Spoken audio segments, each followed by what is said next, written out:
are live. How we doing, baby? It's Wardy here, and I'm amped up. How can you not be amped up if you're a New York Mets fan right now? We've been talking about it. We've been preaching it. I've been saying it to you literally since not even spring training began. As soon as David Stern said to the media last November that they were going to give ample runway with Carson Benge to make this Mets team, it has held true through and through all the way until present day. It's March 23rd, 2026, not even 24 hours removed from Carlos Mendoza, Mets skipper, saying, "Oh, we haven't made a decision yet on Carson Benge, the best kept secret imaginable," said nobody. The worst kept secret is what it is.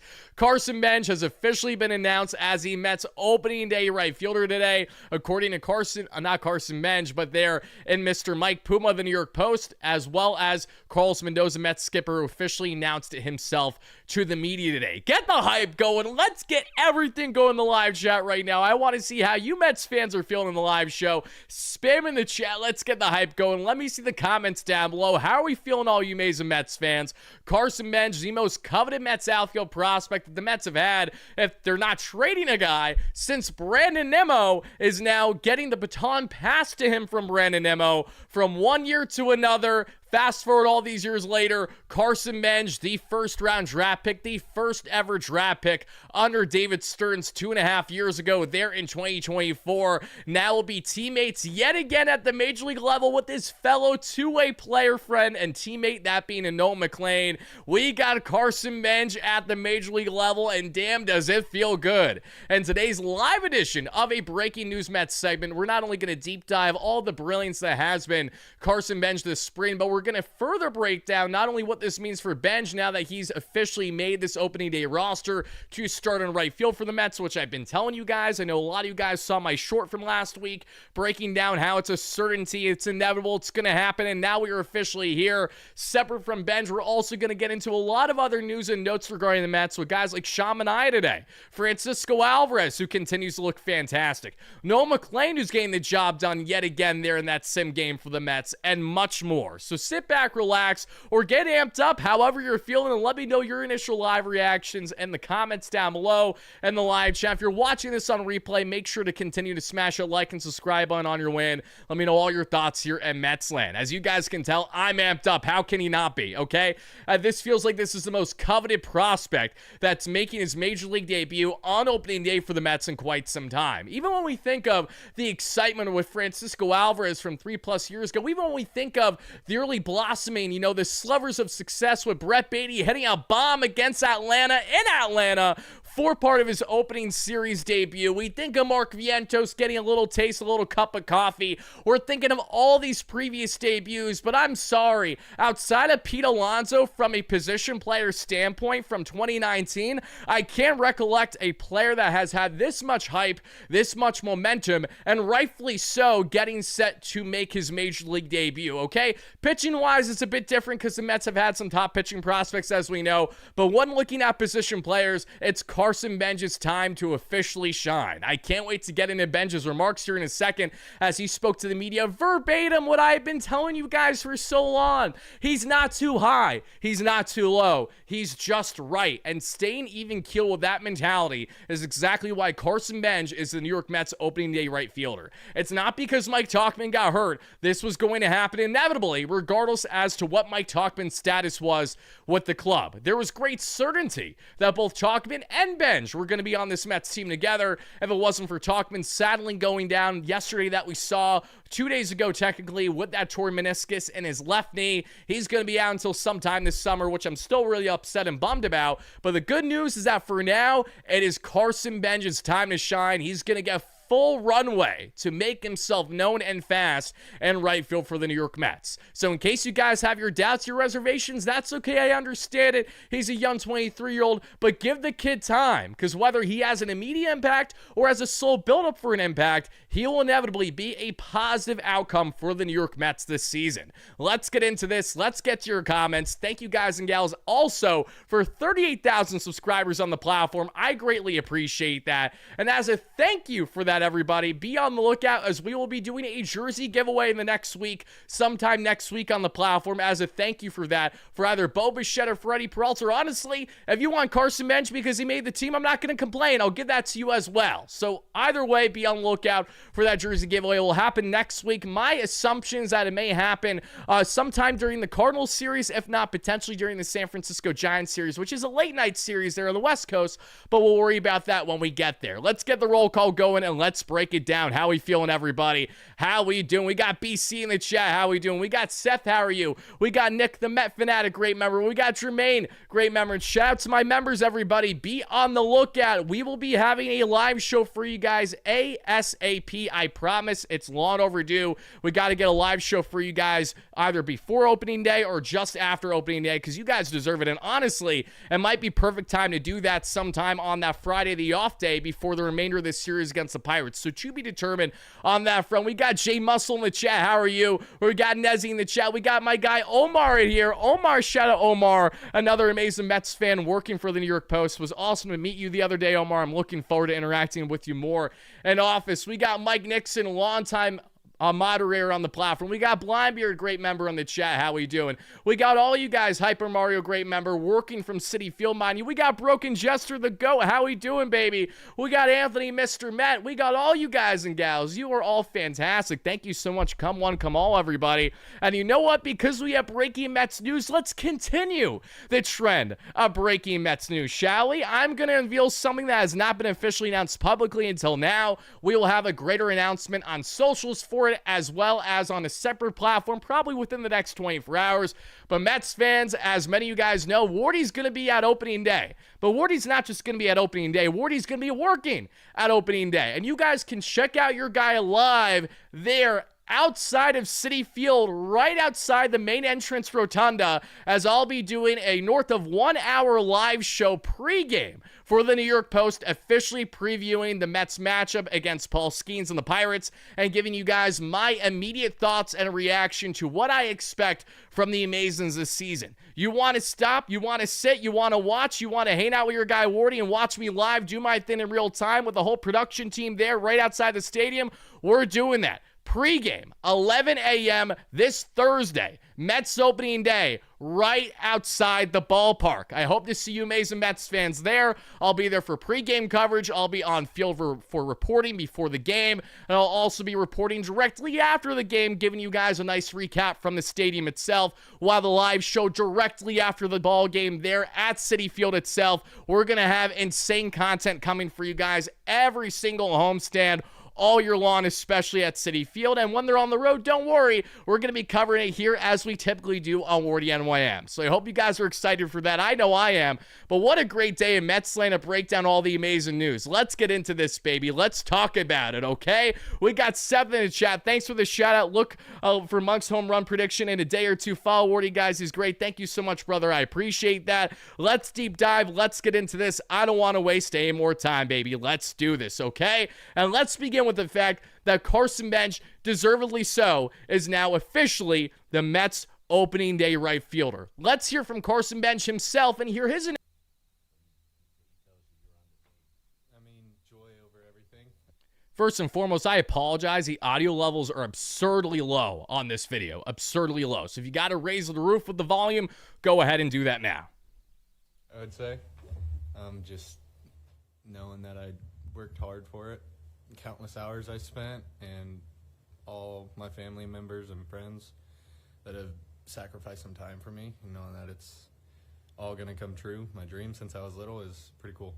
Who was the first person you called or texted when you got the news? I haven't called anyone yet. I'm waiting until I get back to my phone in the locker room. Who will it be? Your parents? It will definitely be my parents. I hope the first thing Ben saw as soon as he went on his phone was me and all the other Mets fans just freaking out, being like, wow, color me shocked. Worst kept secret out there imaginable, right? Major shout out, Carson. Dave, I love you, brother. I will be getting to the P.O. box. I pinky promise. I'm actually going to try to get there today, if not tomorrow, okay? A lot of things have been going on, but I appreciate your patience, and I cannot wait to check out everything that you sent my way. Thank you, brother. Broken Jester, amazing member of 11 months. The future begins now. Let's go, Mets. You said it, baby. Let's continue listening to Carson Benge and his further reaction to the breaking news that he has officially made Mets opening day. What did Mets player development department do well for you in terms of the mental part of your game? I've honestly been pretty easy about the mental part. You know, I don't think too deep, you know, get down on myself, get too high on myself. I just try and stay right there in the middle. What did Mets... And, you know, I've said this verbatim that you guys have seen in some of my previous podcasts with Dexter Henry for the New York Post and their official Mets Straight Out of Flushing podcast. And last time we spoke, Dexter referenced, you know, Tyler, I love how much you have been consistent in saying how Benge's personality and his mentality, his approach to the game is exactly why you're so confident in him. You know, speaking on behalf of Dexter here, how, you know, from my point of view personally, now speaking as if it's me, it's not too high, it's not too low, it's just right, just like your Bears' favorite porridge, right? And that's held true at Benge's entire young career. That's the only consistent thing I've ever heard about him from a mentality standpoint since he was drafted out of OSU by the Mets there in the summer of 2024. So the fast forward just a couple years later, after seeing Benge skyrocketed through the Mets minors last year across 3 different levels, from high A to double A to ending the year in triple A. I had the privilege of seeing Benge play in Syracuse against the Lehigh Valley Iron Pigs, the affiliate of the Phillies,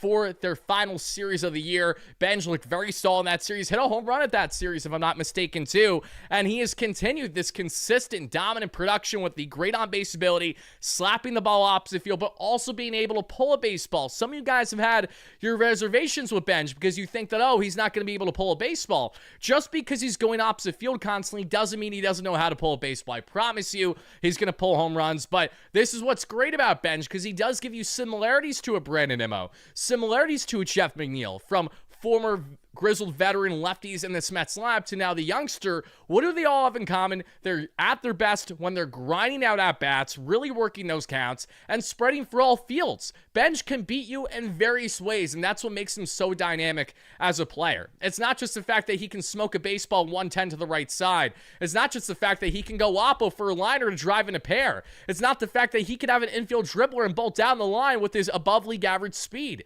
It's not the fact that he can do all these different things, but it's the fact that he can do them all simultaneously at once. Knowing you have north of a 5-tool talent in Carson Benge when he is right, we're just waiting for more of that power to tap in inevitably with him, should have you damn excited as a Mets fan. Because I understand, with a top prospect, you naturally have lofty expectations. And when the Mets decided not to go out of their way to bring in Cody Bellinger, and they lost out on Kyle Tucker, ultimately, that is what paved the way for Carson Benge to have this opportunity. So what can Benge do? Do what he has done his entire professional career to this point and make the most of his opportunities. There is not a single doubt in my mind that he'll be impacting the Mets immediately at the major league level, and it has so much to do with the fact of just how composed and how poised he is as a hitter. Again, let the numbers speak for themselves from down below that you guys can see from this past year in the minor leagues. The kid's a stud. The way that he spreads for all fields, the way that he has an above-league average defensive ability and right, can handle center for you if you need him to. He brings a dimension to the New York Mets that's been so needed. It's a breath of fresh air, and someone that, again, is just getting their major league career started. So you know there's a lot of potential with someone like him. And the best part, if Benge maybe gets off to a slow start and doesn't get off as hot as you're hoping, that's okay, because we're not asking Carson to be the guy. We just need him to be one of the many guys in this Mets 1 through 9 lineup. So if he's going to be batting 7th, 8th, or 9th to begin the season, okay, no problem, no pressure. Cool as a cucumber. He's going to take advantage of it. And then when he inevitably works himself up to the higher order in the Mets lineup, that's because of his production speaking for itself. And Carlos Mendoza having his hands tied and saying, I got to move this kid up because he's playing so damn good. Again, these things truly feel inevitable the same way that was inevitable with Benge getting the call to begin with. It's great to see this finally come to fruition. And now let's listen into some more key remarks, not only from Benge, but from Mets skipper Carlos Mendoza regarding his excitement level with this news and much more. Once we're done deep diving all this stuff, everybody, I promise I'll get to plenty of your comments, questions, and concerns. Don't worry, I'm going to interact with you guys plenty. I'm excited to see what you guys have to say. Listen up. It's obviously your dream. Was there a point in your career where you realized that it might be possible to be a big leaguer, and do you remember when that was? I'd say I always had a certain amount of confidence in myself, being able to compete with whoever it may be that I'm going up against. So I feel like I've always had a good amount of confidence in myself. It's obviously your dream. Was there? Oh, yeah. I forgot to mention one more thing. You know how the fun announcements continue to happen? First, Carson Benge gets announced today. I tell you guys we're doing a live pregame show from Citi Field right outside the main entrance there, thanks to our friends at the New York Post. What if I told you that we're going to have a season preview and prediction show on the platform this Wednesday, the day before opening day, with, yes, you guessed it, my good friend Evan Roberts of WFAN from Rico Baronia. A year ago, I was fortunate to be on Evan's platform previewing and predicting the season. I had a lot of fun with those predictions. I think I actually nailed them closest between myself, Evan, and Hoff. Fast forward a year later, Evan's going to be joining WardyNYM this time around, and I will have that either as a pre-recording or a very early live show for you guys. I just might not be a live show because we have to record it very early given our schedules for this Wednesday, but regardless, we have an awesome live preview and prediction show for you guys with Evan Roberts, two of the bigger Mets talking heads in this space between myself and him. Cannot wait to get that out there for each and every one of you. I haven't talked to Evan really since that for the most part, so I'm really looking forward to seeing how he's doing and getting that conversation out for each and every one of you. So be on the lookout. It's going to be a lot of fun. A lot of fun stuff in Metsland is happening right now, in case you guys couldn't tell. Now let's continue on. Have a decision on Carson Benge yet? Yes, we just told him that he will be playing right field on Thursday for the New York Mets, so he made the team. Great. A moment that he will never forget. And as a manager, after delivering some tough news the past few days, sending guys down to minor leagues, it's a big day for the organization. Kid that gets drafted in 2024, and 2 years later, here we are giving him the news that he's going to be playing in the big leagues for us. So credit to Chris Gross, our scouting director, player development, and everyone in the organization that had a hand on this guy. He earned it. He had a hell of a camp, and we are all excited to watch this kid play. Listen closely to what Manny just said.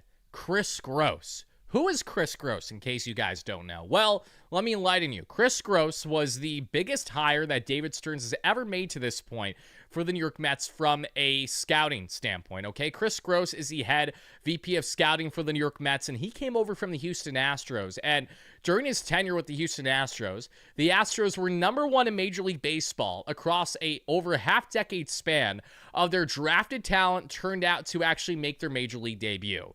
If you go all the way to the bottom of that list, the 30th team in Major League Baseball, the worst in the game in said category during that same tenure was the New York Mets. So to say Chris Gross was a monumental hire for the New York Mets in itself is an understatement. What we are witnessing in real time is Chris Gross and Andy Green, our head of player development, coming together and making what was a top talent out of college, a little bit of a later round draft pick in the first round by the New York Mets, blossom in just a 2+ year span to now being the Mets' opening day right fielder. And this is not just because of how the Mets structure their roster. It's because Benge has all the makings of someone who can run away with this position. So when we talk about, the Mets have struggled to find consistency with their player development from a position player standpoint over the years. That is 1,000% true, and that's something that they need to change the narrative on. Players like Carson Benge is how they help change that narrative. So I am damn excited, to say the least, to see what he's going to do for this amazing Mets team. And as I've been saying to many people, I'll say to you guys right here, when I look at Carson Benge, I see an upside of a player and an immediate impact of a player that could be so significant that the New York Mets may very well have a Jackson Merrill 2.0 situation happen. And if you guys don't know Jackson Merrill, he's entering his 3rd year as the outfielder for the San Diego Padres, but he broke out on the scene in 2024, which is fitting. If I'm not mistaken, that's the same year Benge was drafted, right? And Merrill stepped up in the outfield, breaking the Padres team out of camp, filling the void of Juan Soto, who had just been traded at that point to the New York Yankees in his 1-year final year of his contract. Jackson Merrill was guns a-blazing, took the game by storm, was lighting the world on fire, and was a massive weapon to the Padres in their lineup and defensively for that entire season. Now, while I'm saying Benge may not become that right away for the New York Mets, the potential is there. The upside is there. And no, I'm not saying that he needs to be Jackson Merrill. I'm just telling you that the hype of this kid is so pronounced that it is not at all out of the realm of possibility that he impacts the Mets in the ways that Jackson Merrill positively impacted that Padres team that we saw over the past couple years. Last year for Merrill, he was a little up-down due to injury, but that's okay. Along with sophomore slumps, these things inevitably happen. But all I'm saying is the upside with Carson Benge is through the roof, and the floor is still someone who's going to give you above league average defense, very strong base running, who can steal bags comfortably, grind out at-bats for you, and just be a pest for the opposing pitcher. He is not going to be an easy out. And what you're going to see in real time, even if, say, he has a bit of an adjustment facing a guy like Paul Skeens, in due time, Carson Benge is going to get acclimated to the MLB level and look like a regular if he does not look like one right away starting this Thursday. Now, to speak more on Paul Skeens, let's actually hear from Carson Benge himself talking about this opportunity that he now has. Think about the opportunity to face Paul Skeens in your first at bat. Starting out with the best, it's pretty cool, being able to go up there and, just try and win every pitch, win every AB, find any way you can to win. Think about the opportunity. Apologies. Thank you so much. I realized I was muted still. Thank you, guys. Let me know, everybody, in the live chat and the comments down below, or replay viewers, on a scale of 1 to 10, how amped up, how excited are you that Carson Benge has officially made this team? Again, unless you've been living under a rock or having your head up your derriere, odds are you likely knew this was going to happen with the way that spring training was trending, as well as how David Stearns and Carlos Mendoza equally approached Benge heading into said spring to begin with. I want to know how you're feeling, what your biggest expectation is, maybe your level of concern. If you have any reservations with a player like him, don't hesitate from continuing to let me know in the chat, guys and gals. And thank you so much for that. Shout out to amazing members again. Nick, the Met Fanatic, great member of 4 months here. We got Jermaine, great member as well. How we doing, baby? This is huge for us. This team can be special. It absolutely can be special. We're going to have some fun content dropping on the platform in the next 48 hours, talking more as to just how special this year can be for the New York Amazing Mets. Now, to go on with this, everybody, let's get on to this slide that I want to just talk briefly about with Carson Benge, and that's just what he's done this spring, okay? What you're seeing down below is the further highlights that you saw from the other slide, so it's a combination of highlights from Mets camp today, Carson Benge included, and you'll also see a little montage of like 20-plus seconds of solely Benge highlights later on in this just under 2-minute clip. I just didn't want to run a 20-second loop constantly because I feel like you guys are going to get fed up of that and fast. But Carson Benge this spring, his final numbers are as follows: 5 RBIs, a stolen base, a 366 average, and an 874 OPS. Okay, this guy was tremendous with getting on base, hit and slapping for opposite field constantly, but pulling the baseball to right with authority when needed and when called upon.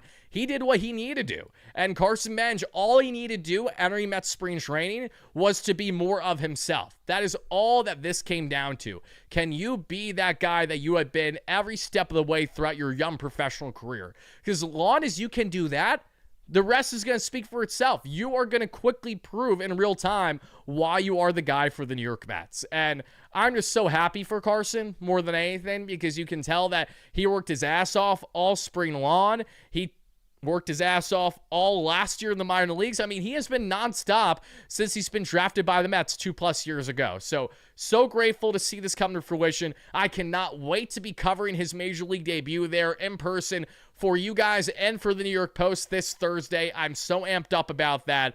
And all I have to say is, let the show begin, my friend. Let the show begin. Telly with the $20 holla. Thank you, brother. He says, great day for Mets 40. What jersey number is Benge wearing? Maybe 9? Yeah, we'll see. I mean, currently he's been rocking 93 this spring. Is it possible that he rocks 9, which was Brandon Nimmo's former number? It's possible. If I'm being completely transparent, I think it would be kind of cool if Benge became number 9, just because of the fact that it really would be a passing of the torch in more ways than one from Nimmo to Benge. And let's not forget what Brandon Nimmo said to the media and the New York Post specifically over the past couple months in an exclusive interview, which was that David Stearns and the Mets sold him on not only the fact that they wanted to trade him and had everything set up to trade him, but that Carson Benge was a factor as to why they wanted to deal him. And they wanted to leave room and have an opening for the young, promising outfielder. And give credit where credit's due. The Mets have held completely true to that belief to this point. That's exactly what's happening now.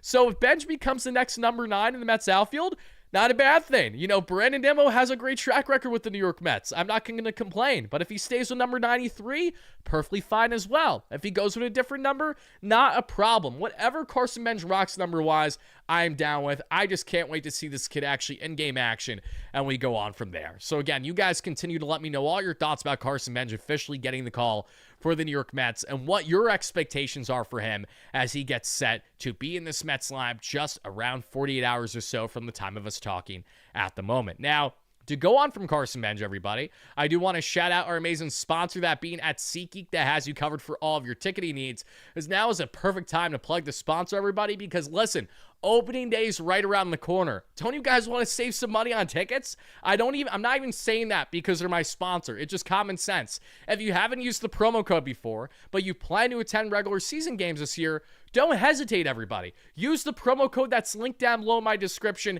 that you see down there on the bar that says SeatGeek. Use promo code WARDY10. Again, that is WARDY10 for 10% off your next ticket purchase, everybody, because that works for your next ticket purchase. Not your first ticket purchase, your next ticket purchase. So if you haven't used the code before, your game to use it now. So many of you amazing Mets fans used the promo code last year for Mets tickets, Knicks tickets, I mean, all different types of sporting event tickets. You guys constantly reach out to me and say, Wardy, thanks so much for the promo code. I was able to save some dollars. I'm really happy to hear that. And because of you guys using the promo code, we got SeatGeek locked down the platform for the next calendar year. All thanks to you amazing Mets fans. So if you haven't already, again, check out SeatGeek, everybody. Their app is so easy to navigate. They have a grading scale system, 1 to 10, red to green, meaning if you purchase a ticket that's in the red range, 1 through 4, 1 through 5, it ain't a good bang for your buck. And you can get a ticket better elsewhere there in the SeatGeek app. So if you get one in the green range, say more 7 through 10 rating, it's a great bang for your buck. They're fair, they're honest, and they have you covered for all things ticketing. Don't wait, don't hesitate. Use the promo code WARDY10, link down below now. That way you too save some dough on whether it's opening day tickets, opening series tickets, or any regular season Mets ticket you want throughout the course of the season. And thank you guys for checking them out once more. Now, as we continue on our discussion this evening, everybody, again, thank you once more, my guy Tally, with the donation. I really, really do appreciate that. Let's get into this and let's talk more, not just on Carson Benge, because I can rave night and day about Carson Benge, okay? But I don't want that to be the entire show here. We do have some Mets news and notes to get into, separate from Benge, I think is notable for us to deep dive. So let's go ahead and let's start with the fact that the New York Mets have one more key bench spot decision that they have to make. And as of now, the New York Mets have the following players that are going to be headed up north with the Mets there to Citi Field. And that includes Jared Young, Vidal Brujan, and Ben Rorvit. Now, if you're wondering, how is Ben Rorvit getting sent to Citi Field but not Austin Barnes? That's because Austin Barnes was officially cut by the New York Mets over the past 24 hours. Barnes, who I thought had a perfectly fine spring, was hitting early and often. He had like 3 doubles in the first week of games that he had. He looked good, the veteran catcher, who was the longest tenured LA Dodger, not named Clayton Kershaw, for the past 15 years or so. I'm really not even exaggerating. He was with them for the past decade plus. Barnes, while he hasn't had a multitude of success in his career, what he has had has been around endless success with the Dodgers. And the Mets said, well, we have 2 former Dodger catchers. Ben Rorvit is the one who stepped up in postseason play last year for them, batted over 400 in the postseason in limited sample sizes. Austin Barnes didn't do that, and Ben Rorvit does bring a different dimension as a lefty batter, as a catcher that I'm sure the Mets like.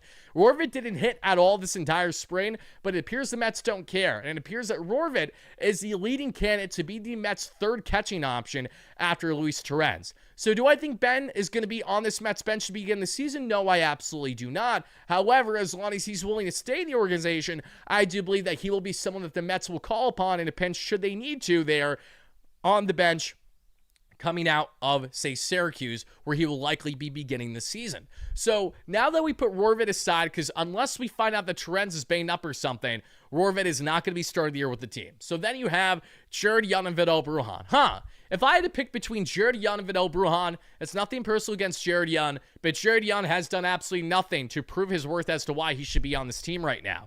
He has power, he has potential, but at the same time, do the Mets really need a Jared Young profile when they have a Brett Beatty batting from the left side who can handle first base even more comfortably than Young already, it appears, can handle right field if Benge doesn't have a good day or you just want an off day for Benge, and he's someone that can play all over the diamond.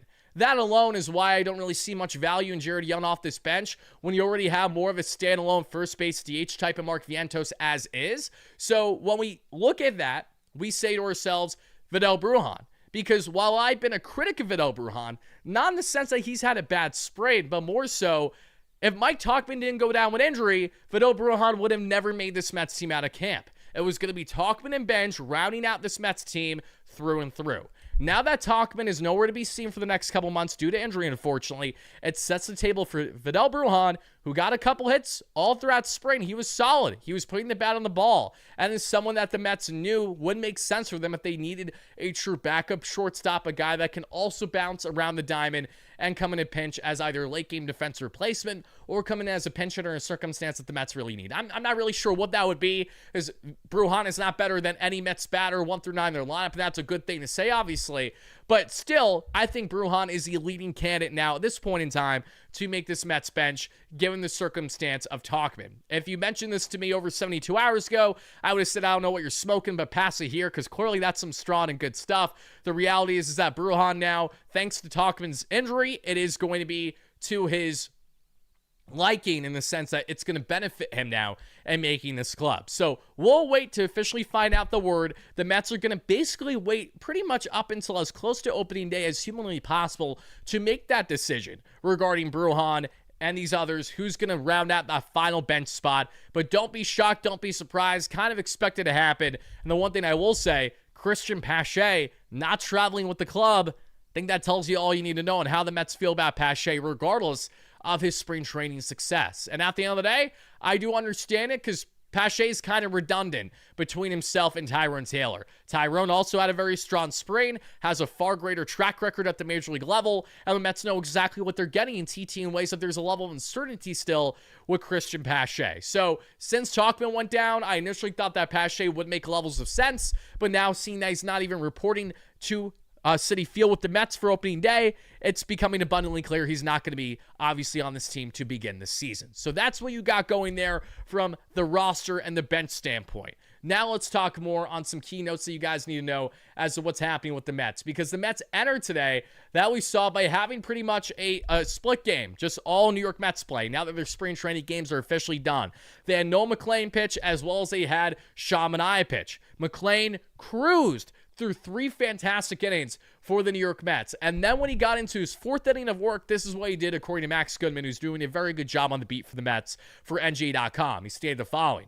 He gave up a single to Luis Torrens, a single to Jared Young, an RBI single to Vidal Brujan. Shout out to Vidal. Again, he's probably going to make this team. If you can hit an RBI single off of Noel McLain, I don't care if it's in the Mets backfields. It's impressive. Noel McLain is a very good pitcher. Love to see that. Christian Arroyo, double play, and MJ Melendez strikes out on a 98 heater top of the zone by McLain. Melendez will be beginning the year in AAA because he did not get nearly enough reps this spring. He has himself to blame for that by going to play for Team Puerto Rico, just for them not to play him in the WBC. It's an unfortunate result for him. Christian Arroyo, I thought, had an outsider's chance to make this bench. I thought Brujan was always ahead of him. I would say that holds true, especially with how that inning went. I think that's a prime example as to what the ranking is in those veteran infielders as to who's ahead of another. It's Brujan, and then it's Arroyo below him. So knowing Brujan had a productive day against McLain especially, all the more reason as to why he feels like he is going to be that final piece for this Mets bench. So McLain did his thing. He looked nasty. He looked good. Carson Benge grinded out some good at-bat against him as well, which was nice to see. But beyond that, we also saw Sean Manaea toe the rubber today. And some of the highlights that you guys have seen beside me, separate from Benge doing his thing in previous spring training games, what we have seen is that Sean Manaea did something today that he hasn't done all spring long. And I guess it took, getting kicked out of the rotation to finally make him realize, okay, now I'll start to show velocity. Okay, now I'll start to show my potential. Sean Manaea topped out at 92 on the gun that we saw today, the first time all spring he touched 90 plus that we saw with the velocity. Now, was Manaea the sharpest today? No, he was not. And a key factor as to why he wasn't as sharpest is because of that absolute piss missile you see beside me, ripped to left, a 3-run ding-dong. Who hit that 3-run ding-dong? It's El Troll. It's the best. It's Francisco Mother effing Alvarez. That's who, okay? And listen, as much as you don't love to see Manaea give up meatballs, and that's in part why he's a swingman to begin the year for the Mets, as more of a piggyback pitcher than a true starter, what's also true is that if this man can stay healthy, this is Francisco Alvarez's year, guys. It has to be Alvy's year. He's looked so damn good this spring. He's managed to stay healthy with the exception of that little back tightness he had 72 hours ago, whatever.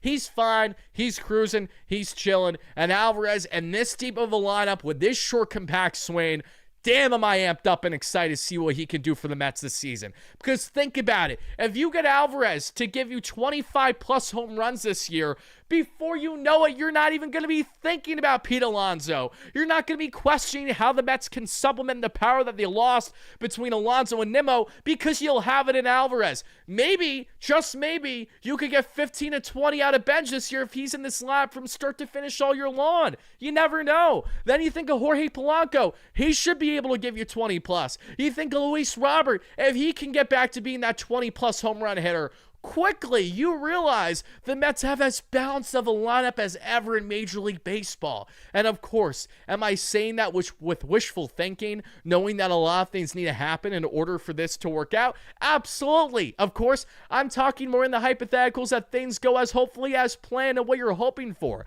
I'm not saying it's a certainty. I'm not saying Alvarez is a lock to hit 20 plus home runs. But by God, if this kid being the free swinger that he was 3 years ago could do it with half the plate discipline he has now, by God, why can't he do it now when he's more polished than he's ever been with his approach at the plate? Between working with Jeff Albert brilliantly since the second half of last year, and from a catching perspective, working with former Major League catcher who is now the Mets catching coach at the Major League level from Syracuse last year in J.P. Arencibia.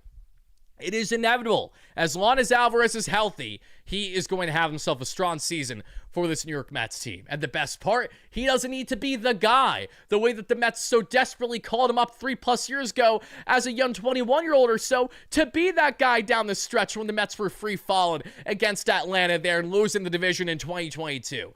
Think about it. The pressure isn't on the kid's shoulders the way that it once was. You don't need Brett Beatty to be the guy the way that you needed him to be at third base last year, right? The same way that Mark Vientos, he doesn't need to be the guy when he gets his opportunities, but he sure as hell needs to step up when he's given those opportunities because he's not at all going to have the leash the way that guys like Beatty and Alvarez are going to have. He needs to run with it. He needs to take advantage of his opportunity or it's going to come back to bite him inevitably. And that's not me saying that because I don't want him to succeed. It's just a fact, okay? This is a results-oriented business. The Mets are not going to wait all day, all night long for Vientos to find his game again. They will give him opportunity, and then how he fares with that opportunity will dictate what they do with him moving on from there.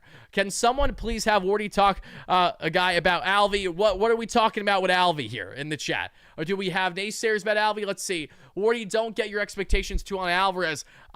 They are fairly high, but it's for the reasons that I told you. And I think any rational fan should have a rational and very solid expectation with Alvarez this year. Between what he's done, what he's worked so heavily on in the offseason, and how consistent his approach has been, guys. Think about it. Francisco Alvarez hasn't been healthy really up until now to finally approach and start a season with a normal, healthy camp. You know how important that is for a young player for the first time in over 2 years to enter camp healthy, to not have anything to worry about, especially when it comes to your hands that you're using for catching and hitting? That's a big deal, okay? So I'm not saying that Alvarez is going to come out and be the best hitter in baseball right away. All I'm telling you is he has perfectly positioned himself to have greater success than he's ever had at the Major League level. And that is not at all an exaggeration. So you guys continue to let me know your thoughts on Alvarez and all that fun stuff. Because again, Alvy had that tank that we saw, and that was great to see. We also saw David Peterson look very rock solid for the New York Mets yesterday, allowing just 1 earned run in 5 innings that we saw against the Miami Marlins. Peterson's final line that you guys saw there. I'm actually going to pull up the stats for you guys in a second so I can show you. We're going to pull up the numbers from yesterday's spring matchup between the Mets and the Marlins because that was the Mets officially their last spring training game that we saw this spring, and we didn't get a chance to talk about it yet, so that's why I want to pull it up for each and every one of you. Just give me 1 second to do that. Now let's refresh this, please. Give me what I'm looking for. That would be fantastic.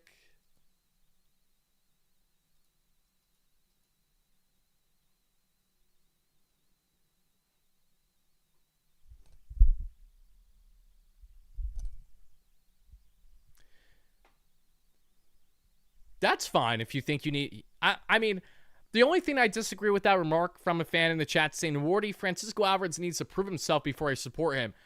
I think that's such a silly notion. You know, like, so you're not going to support Carson Benge because he hasn't proven himself enough at the major league level? Like, I don't think that's the right way to fan, just from my personal point of view. I don't see how that rationally makes any sense. Alvarez hit 20-plus home runs as a 21-year-old. Okay? And he's dealt with significant ailment each of the past couple years that's derailed his seasons. I think it would be nothing but logical to support these young talents and uplift them early, because you're going to see in real time how uplifting them can positively impact them and their games. Teach their own on that front, but I'm not one of those fans that doesn't support a guy until they prove themselves. Quite the contrary. You guys have seen me hype up guys in real time before they've even proven themselves at the major league level. You know, you got to put in the effort to get to where they get, but you also have to support them as a fan base so that way they continue to thrive. So again, David Pearson was very sharp yesterday. 4 strikeouts, a very nice final line for him for his final spring start. Luke Weaver allowed an earned run. I believe this was the first time all spring Weaver allowed a earned run, but that's what you got there. Peak 1.2 scoreless innings. Simone and Carlson wrapped it up on the pitching, so that's what you got there, everybody. And on the heading down for the New York Mets, as a loss yesterday by a final score, it was a tight one. What, they lose 4-3, right? And the Mets had a lot of close losses this spring, I noticed, when they've had their losses. So it's nice because even though that spring wins and losses really don't mean anything, it's always nice to see a team kind of be in the thick of it in the game until the very end. And this is how the lineup ended for the Mets yesterday. A whole bunch of minor leaguers that you probably don't know well, so I'm not even going to bother showing that slide because none of them had a hit except for Amparo at third base. But let's talk about the guys yesterday that did have a hit for the New York Mets, and that included Francisco Lindor, who was batting leadoff for the Amazons yesterday, who went 1 for 4 with a run scored. We saw Juan Soto go 1 for 3 with a run scored in the 2-hole. Bo Bichette had himself a nice RBI double, 1 for 2 with the run scored, batting third at the hot corner. We saw Jorge Polanco go 0 for 2 with an RBI, 310 with a 934 OPS to wrap up spring. Love to see that. Robert went 0 for, but he finished spring with a just under 290 average, which is not a bad thing at all, and right around a 700 OPS, so I'd say that's very on par for him, at least to start. Brett Beatty at DH, 1 for 3 with the RBI that we saw. Love to see it. Simeon there in the 7th spot, 0 for 3 at second base. Carson Benge 1 for 3 yesterday. Ben Rorvit went 1 for 3, so Ben finally hitting a little bit, which was nice. I'm sure that helped him actually stay in the conversation for the Mets leading into opening day. All good things for the New York Mets. So those were some more news and notes that I want to share with each and every one of you that we have seen from the Mets over the past 24 hours. Beyond that, everybody, we also have some miscellaneous notes to share. The Atlanta Braves have been smoked with the injury bug yet again, okay? Last year, we saw the Braves season end before it literally began. Literally to the point that you saw them begin the season 0-8, and no major league team in baseball history had ever made playoffs beginning the season about that bad. And unfortunately for the Braves, not that I care, it was fortunate for me as a Mets fan, even though we still didn't make playoffs in the end, but they were doomed from the start. Fast forward a year later, the Atlanta Braves currently have the following that are out long-term with injury. Wentz, Waldrop, who was supposed to be a fixture for them this year, pitching-wise, Schwellenbach, who was also supposed to be a vital piece to return for them, and now Spencer Strider. Mr. Kettle Tea, going back to the 2022 season, if you know, you know, when he has a little you-know-what's in a twist. We don't forget, Mets fans. We don't forget Spencer Strider, who was sitting around 95, 96 on his heater last year, did not have a good season when he pitched in 125 innings. Very beatable. He's always been beatable for the New York Mets. Even when Strider was at his best, the Mets still kicked his ass. Well, Strider's going to be beginning the year yet again on the shelf, this time with an oblique strain. So, cue the whole Sean Manaea thing. Fast forward a year later, it's another pitcher down with an oblique strain. Thankfully, it's not Manaea this time. It's Spencer Strider, and he's going to be out long-term for the Atlanta Braves. So you see the Philadelphia Phillies just extended Christopher Sanchez. They're locking up their young, crafty southpaw starters between himself and Jesus Luzardo, understandably so. When we look at the flip side, the Atlanta Braves, enter the season, not doing nearly enough in the offseason, hoping on in-house options to be certainties, very Will Ponzi and Mets-esque that we've seen from years past, and lo and behold, a nice slice of humble pie is what they've been served yet again to begin the 2026 season. We'll see how Atlanta fares. I'm sure they'll have more success than what they had last year, regardless of these injuries, but that is important to note from a Mets fan perspective, knowing that already Atlanta has these significant injuries to their rotation as soon as the season is starting. So that's what you got there. Beyond that, anything else I want to share with each and every one of you before I just get to your comments? Let me just double check in my notes right now. Just give me 1 second to do that, everybody. I appreciate that. Oh, my goodness gracious. I'm just so happy that Carson Benge is officially on his team, man. Like, we all knew it was going to happen. Again, it was the worst kept secret for the longest time, but to see it finally come to fruition is fantastic. It really is. And now to see the potential of Benge, again, his floor is still more than fine for what the Mets are looking for. Like, more than fine. So I'm happy with that. I'm also really happy to see that not only is Benge set to make this team, but you see this Mets lineup now finally looking established, right? When we think of this Mets lineup and what we can expect for the season, everybody, what we saw yesterday is pretty much to a T what you're likely going to see on opening day, okay? That is going to consist of Francisco Lindor batting in the 1 spot, Lindor 2-hole, Bo Bichette 3, Soto 2-hole, Bo Bichette 3, Polanco 4, if Robert's batting as high as 5th to begin the season, all power to him. I'm not sure if the Mets are for certain going to do that, but I'm not opposed to it. I know Robert's upside is immense. If he's beginning the year batting 5th for the Mets, he may really come off guns a-blazing with the offense. We'll just have to wait and see. Batting 6th, Beatty, because Beatty will 100% be starting on opening day for the Mets, either at DH or at first base. That's inevitably going to happen. Simeon there. Having Simeon batting 7th is not a bad thing for you. Carson Benge batting 8th, and then Francisco Alvarez batting 9th. Or maybe you move Alvey up a bit if he's off to a roaring hot start. You want more of that power implemented instead of at the bottom of the order. Maybe you want him more in that 5 or 6 or 7 spot, and then that maybe makes Benge move more down at 8 or 9, or you get a little creative. Of course, the lineup is going to be ever-changing throughout the year. We know this. This is inevitable too. But nonetheless, to give you guys a good grasp as to what to expect, pretty much what you saw yesterday against Miami is what you will be getting, just with the exception of Roarvit out and Alvarez in. And then when Alvarez is not in there, it'll likely be Luis Torrens gain some reps. So, for example, the Mets have a day game on Thursday against Skeens between himself and Peralta. Then you have the off day Friday, and then you have the day games on Saturday and Sunday. What will likely happen is Torrens, if I had to guess, Torrens is going to obviously start one of those games on Saturday or Sunday. Regardless of that off day on Friday, the Mets typically, especially if it's back-to-back day games, they don't like to have Alvarez back-to-back unless they're really confident that he's fine and ready to go. So we'll wait and see, obviously, but all I'm saying is don't be surprised if Torrens gets in there for a start before that that first series is wrapped up between the Mets and the Pittsburgh Pirates. But I think that's all I got for you. Let me double check to make sure I don't miss any more notes. Oh, yeah, we got to answer some comments, questions. I got to do a Straight Outta Flushing podcast with my dog, Dexter Henry, that you amazing Mets fans know very well, as he's my co-host for the New York Post all year long. We're having so much fun together.